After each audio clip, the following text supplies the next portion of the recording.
सुरुवात नव्या पर्वाची, सुरुवात नव्या विचारांची, साथ हवी आपल्या आशीर्वादाची. हा विचार घेऊन राष्ट्रवादी अजित पवार गटातून नुकतेच उद्धव बाळासाहेब ठाकरे शिवसेनेत प्रवेश केलेले मावळ लोकसभेचे भावी खासदार संजोग वाघेरे पाटील हे शिवसेना पदाधिकाऱ्यांच्या भेटीगाठी घेत आहेत.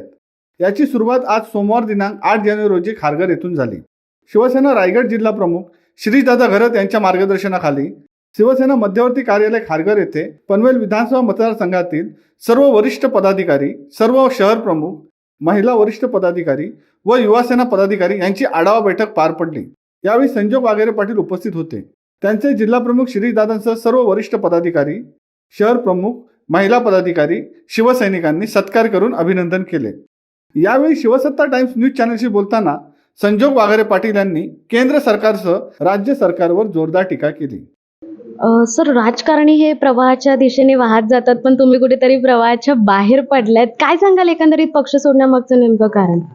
नाही, आता तुम्ही जर पाहिलं तर महाराष्ट्रात म्हणा किंवा देशात म्हणा जी अराजकता माजलेली आहे आणि ह्या सगळ्या गोष्टी तुम्ही महागाई, बेरोजगारी, महिलांवरचा अत्याचार, ह्या सगळ्या गोष्टी म्हणजे ज्यांनी काही गोष्टी सांगितल्या की बाबा इतक्या लाख लोकांना नोकऱ्या देऊ, कामगारांसाठी हे प्रश्न आपण सोडू, शेतकऱ्यांचे प्रश्न आपण सोडू, ह्या सगळ्या गोष्टी जर तुम्ही पाहिल्या तर आज कुठे आहे? आज म्हणजे एवढ्या सगळे जे आश्वासनं दिली किंवा एवढ्या सगळ्या गोष्टी केल्या तर आज महाराष्ट्राची काय परिस्थिती आहे? महाराष्ट्रातले व्यापार बाहेर जातात, महाराष्ट्रातील कंपन्या बंद पडतात, महाराष्ट्रातील कामगारांना म्हणजे तिथनं काढलं जातं. ह्या सगळ्या गोष्टीचा विचार केला आणि हा मी निर्णय घेतला. एकंदरीत जर बघायला गेलं तर मावळ लोकसभा मतदारसंघ लढवण्याची तुमची खूप पूर्वीपासूनची इच्छा होती आणि त्या संदर्भात तुम्ही उद्धव ठाकरेंशी देखील बोलला होतात आणि आता नुकतंच तुम्ही प्रवेश केलात, तर काय सांगा? नाही, मी 2014 पासून या मतदारसंघामध्ये मी काम करतोय आणि राजकीय म्हणा किंवा सामाजिक क्षेत्रामध्ये काम करण्याची मला आवड आहे आणि त्या दृष्टिकोनातून मी प्रयत्न करत गेलो आणि उद्धव साहेबांना पण मी भेटल्यानंतर मी म्हटलं मला पक्षाची जबाबदारी तुम्ही द्या. पक्ष वाढवण्याच्या दृष्टिकोनातून, पक्षाला पुढं नेण्याच्या दृष्टिकोनातून माझ्यावरती तुम्ही जर काही जबाबदारी दिली तर मी निश्चित चांगल्या पद्धतीनं पार पाडेल. त्यामुळे मला मावळ लोकसभेची संघटक म्हणून या ठिकाणी जबाबदारी दिली आणि मी पक्ष वाढवण्याच्या दृष्टीने 100% प्रयत्न करणार. जर बघायला गेलं तर मावळ संघटक म्हणून जबाबदारी तर दिली आहे, पण एकंदरीत जर तिकडची परिस्थिती पाहता कुठेतरी पार्थ पवार मावळ लोकसभेतून म्हणजे उभे राहण्याची तयारीत आहेत. काय सांगाल? दोन हात करायला तयार आहेत काय? हा ज्याच्या पक्षाचा प्रश्न आहे. म्हणजे कोणी कोणत्या पक्षाला कोण उभं राहणार किंवा कुठल्या पक्षाला ती जागा जाणार हा तो त्या पक्षाचा संबंध आहे. तर माझ्या पक्षाने जर माझ्यावर जबाबदारी दिली तर मी बघेल. एक शेवटचा प्रश्न करते.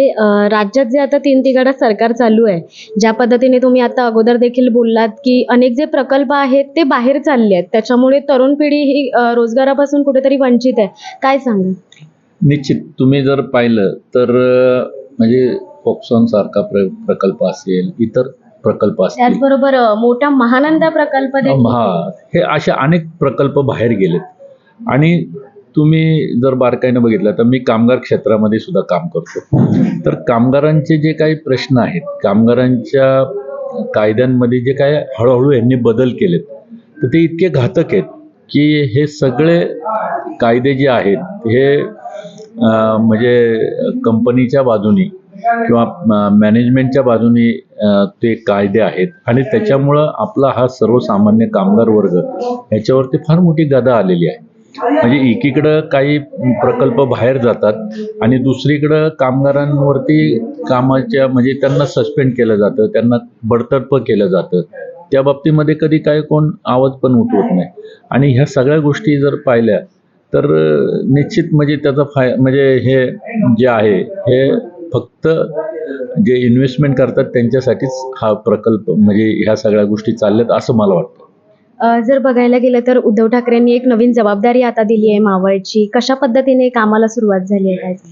मी आता प्रत्येक मतदारसंघामध्ये आमचे जे काही पदाधिकारी आहेत, आमचे शिवसैनिक आहेत, आमचे शाखा प्रमुख असतील, विभाग प्रमुख असतील, शहर प्रमुख असतील, जिल्हा प्रमुख असतील, तालुका प्रमुख असतील, ह्यांच्याशी मी भेटतोय, त्यांच्याशी चर्चा करतोय आणि जी काही पक्षामधल्या ज्या काही ध्येय धोरणं आहेत हे लोकांपर्यंत पोहोचवण्याच्या दृष्टीनं ज्या गोष्टी आपल्याला करायच्यात की पक्षाच्या माध्यमातून आज जर आपण पाहिलं तर महानगरपालिका असतील, नगरपालिका असतील, ग्रामपंचायती वगैरे भाग असेल, तर या ठिकाणी सुद्धा अनेक प्रश्न आहेत आणि हे प्रश्न कुठंतरी मार्गी लावण्याच्या दृष्टिकोनातून पक्षातील सर्व पदाधिकाऱ्यांना विश्वासात घेऊन ज्या ठिकाणी पक्षाचे काम करणारे लोक नसतील तर त्या ठिकाणी पक्षाच्या बाबतीत त्यांना जबाबदारी देणं असेल तर ह्या सगळ्या गोष्टी आता आम्ही सुरू केलेल्या आहेत. धन्यवाद sir. Shivsatta times news bureau, Kharghar.